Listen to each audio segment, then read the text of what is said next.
Okay, I'm actually back now. I was going to go to Arsenal, but decided to come back here and talk a little bit more. But as I was coming, you see there's a man over there crossing the street. Okay, that man gave me a lot of information. He lived in that greenhouse there. He came over across the street just now, and he told me that this house here with the orange windows, okay, this was the house which I read about was Monroe, Mike Monroe most likely, and they own this house, and this is right next to the address is 3838, and this house was actually lived in by the Likens before Sylvia moved into Gertrude's house. And the man told me that Mike Monroe died around last year, and that he was involved with what was going on in Gertrude's house, which we know about because he'd mentioned in there. He also had a brother. He didn't say what kind of involvement the brother had. And that Mike Monroe died of last year, and that he had moved into this house. He left this house, the orange house, sold it, something to do with not wanting to pay taxes. This is the father of Mike Monroe, and this man who lives in the orange house. He talked to me a little bit because that man, the bearded man, called him over, and he said there were two houses beside the Likens, or two or three, I can't remember what he said. 2 or 3 houses beside the Liken, and that they were all in the parking lot. And the bearded man said that he had heard, or somebody, either he himself or somebody that told him that he was in this house, the Mike Monroe's previous house. He was in there, and then one day the stereo just went blasting and turning itself on, something like this. And he believed that it could have been, connected with Sylvia Likens, or the spirit of something. Now, that's the common belief that people have, that when a person dies, that their spirit lingers on earth.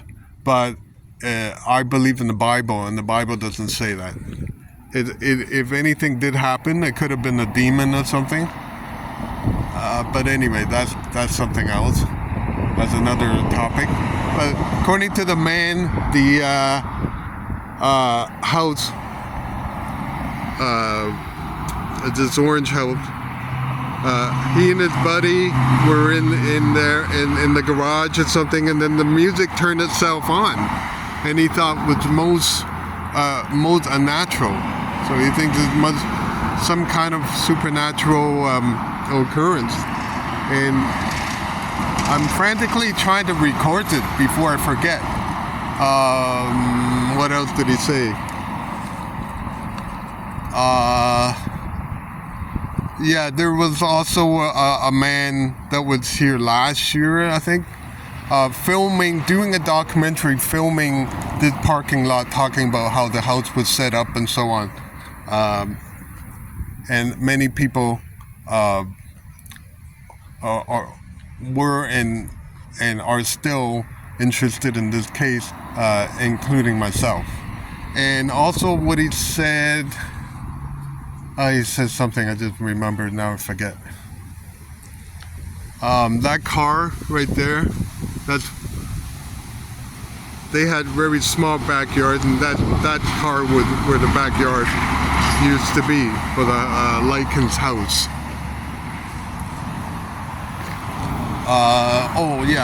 He said that because of what happened with Sylvia Likens, the murder, and perhaps I think he mentioned about other matters, maybe not being able to sell or rent or something like this, that the city just came in and tore down all these houses. And I think it's safe to say it all started because of Gertrude, what she did in the corner house there. So that's really my gold nugget for today, because I wasn't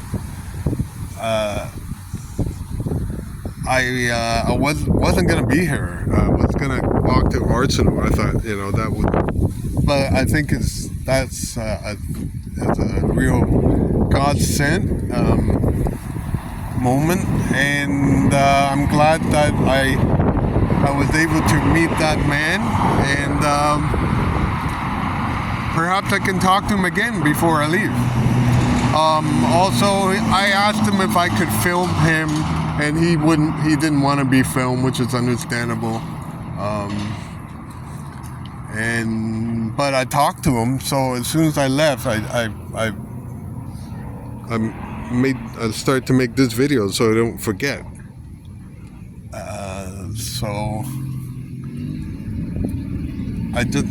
So now, since I'm here, I might as well read something from the book.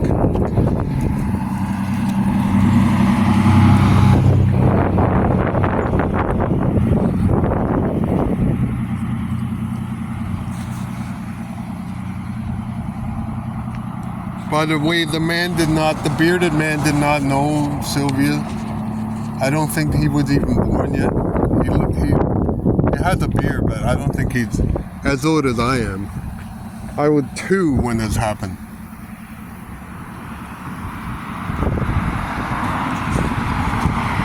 Okay. I was going to pause and then I'll return.